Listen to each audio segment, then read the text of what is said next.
Hey, Chris Lipe here with the first thing you should do, and for a long time, the first thing I've done when I feel like I've taken my voice too far and maybe hurt it.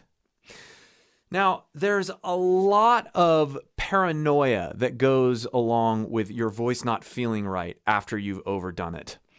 And part of what I want to do in this video is dispel some of the myths that fear plants in your brain about hurting your voice so that you can move forward in confidence, not doing stupid things to hurt your voice, but also not be paralyzed by fear if you feel like you have done something that's not the greatest for your voice. If you'd like more help with your voice in general, and you want to make sure that you know your voice's limits and that you know how to support it so that you don't screw it up, click the link below and join my free course. It's the best place to start if you want to work with me, and then there's lots of other things that we can do from there. Also, make sure you've liked and subscribed to the channel and turned those notifications on.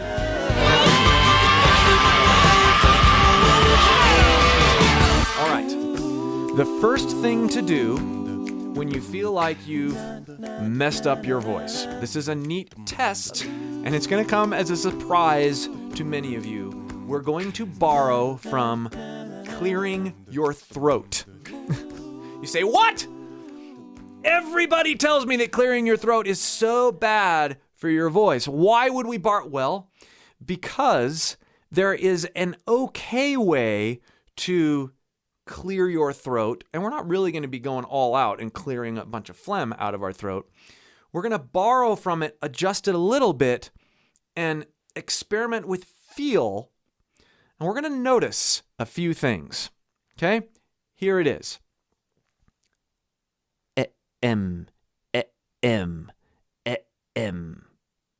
Okay?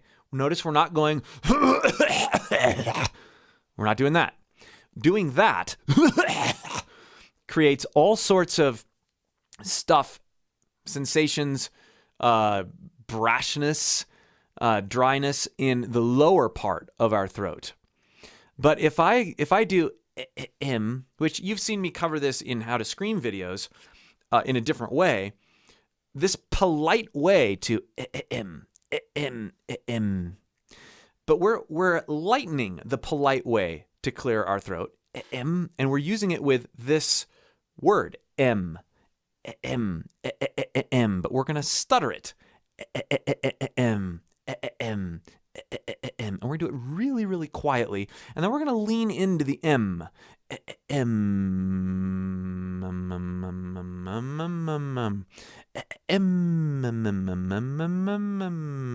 We're going to feel the resonance in our face of that closed M.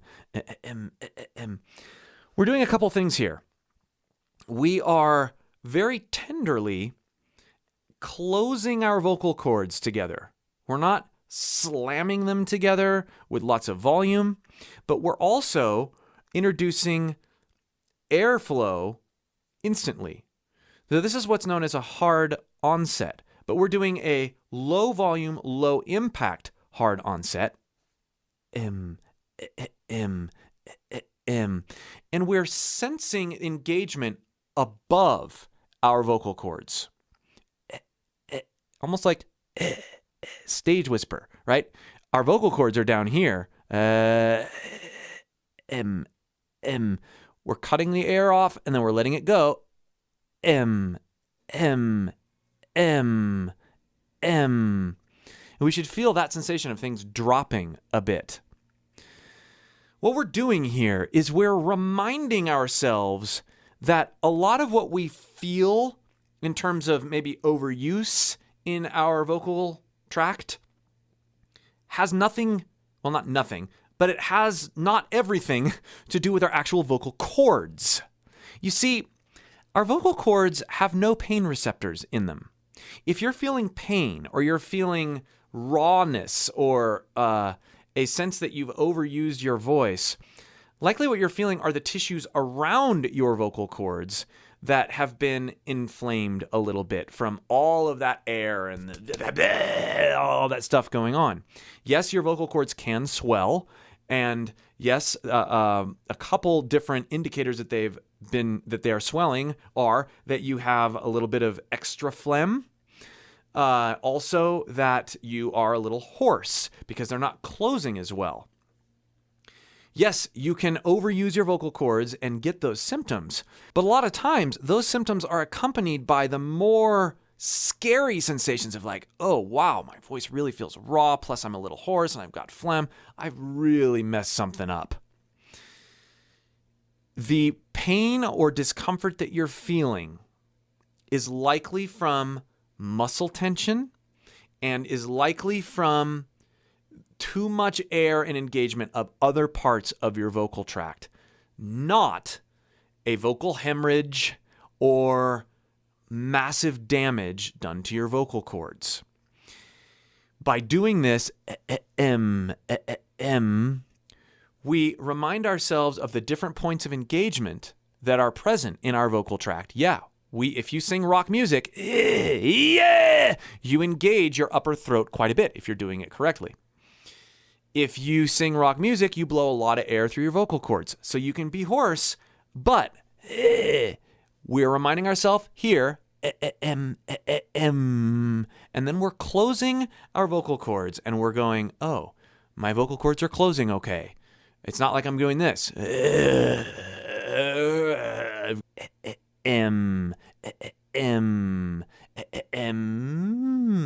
it around. If you can close your cords and make a decent sound, even if you're a little bit hoarse, your vocal cords are fine. It takes a lot, and a lot of repetitive stress on your actual vocal cords to cause permanent or long-lasting damage. Most vocal injuries are repetitive stress injuries, not I sang a little too hard for one night and now I'm screwed. I'm not a doctor and I didn't see what you did last night to your vocal cords, but I can tell you that this little tiny exercise, mentally, it recenters me. Oh, I'm okay. I overdid it a little bit. I can still close my cords. I can still feel the difference. And when I do this, yep, that is where it feels a little bit raw. Okay, take a break. Rest up a few days, get back at it in a way that doesn't overdo. The best thing that you can do for your voice, especially after you have gone a little too far, is to reacquaint yourself with quiet sensations, quiet points of engagement. Reassure yourself that your voice still works. You overdid it a little bit, but it's okay. Oftentimes when we don't react this way, when we zip our voice and then we do that for a few days and we get into this fear-based mindset of like, oh, I really screwed something up. We wake up the next morning, things still feel raw. What we don't realize is that the tissues surrounding our vocal cords and the muscle tension that we've created by being stressed and by overdoing it, that can take days, sometimes weeks, sometimes months even to go away if our mind is focused on, oh, I really messed something up.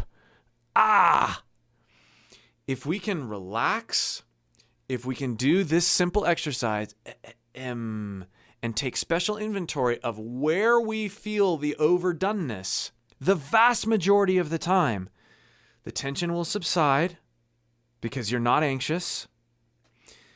The tissues will become less raw and heal, and you'll be well on your way. I, in my past, have gotten to the point where I feel like I've overdone my vocal cord, my vocals quite a bit, and I've gone in and I've gotten my throat scoped, and I'm like, oh, my voice is feeling raw constantly, and I have this tension in my neck, and I feel like I've really screwed up my voice. And every single time, the ENT, he throws the scope down there and goes, no, your vocal cords are great. The areas around it are a bit raw from acid reflux or overdoing it, but your vocal cords are fine. And he says the same things that I'm saying to you now. I have worked with hundreds of vocalists who have had that same conversation with me or had that same conversation with their doctor where, yeah, they've overdone it, but mentally, because they don't know what they're feeling and they're not aware of what is actual damage and what is not, they get in this downward spiral of convincing themselves that they've really messed up their voice. I'm not trying to minimize real vocal injury, so please don't take this that way. What I'm really trying to say is that injuring your voice takes a lot. Permanent or long-term injuries. If you're in tune with your voice, like we talk about on this channel, and you overdo it, and you have some rawness, you have some raspiness, you most likely haven't done anything. Now, what if you're clearing your throat, like, and you're like, oh, no, that doesn't feel like where my voice is messed up. It feels like it's lower. Like the bad clearing your throat that I demonstrated earlier. Well, you know from this exercise then how to structure and focus your engagement moving forward as you work back from recovery. You always want to feel throat engagement, whether you're doing aggressive singing or whether you're just holding back a little bit of air using compression. You always want to feel that above your vocal cords. A vast majority of the time, we burn out our voice quicker and we feel more discomfort when we are engaging areas below our larynx. That causes rawness and a lot more discomfort than than that. So this exercise, this simple exercise, awakens proper placement of holding back air, which we absolutely need, because whether you know it or not, you're always singing with a little bit of that compression. You can do it the right way or the wrong way. See a lot of other videos I've done on this channel to dial in compression. But this exercise is helping you know where to place that point of engagement for long-lasting singing. Do this exercise, reacquaint yourself with the points of engagement, do it quietly, do it often, do it when you get up in the morning after the next several days, and remind yourself that,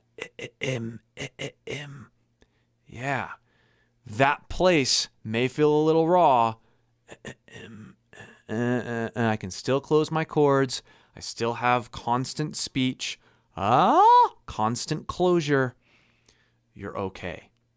Then, after you've reacquainted yourself, drink lots of water, get lots of rest, do some of the other things I've talked about on this channel, like range-filled dynamic speaking as you recover so that you're not talking in the same area of your voice all the time.